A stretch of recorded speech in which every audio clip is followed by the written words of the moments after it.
1983 world cup final के पहले जो रात थी, जो शाम थी, तब आपको हिम्मत कहाँ से मिली? नथिंग टू लूज, क्योंकि उस टाइम तक हमने कुछ ऐसा नहीं था।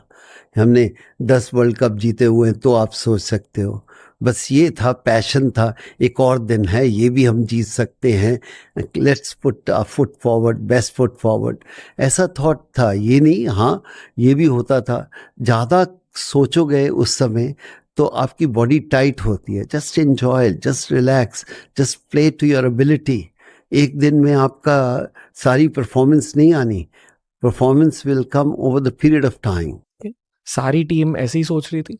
ये नहीं मैं कह सकता, how can I think about as a captain. मेरा जोश यही था कि सब इस तरह सोचे।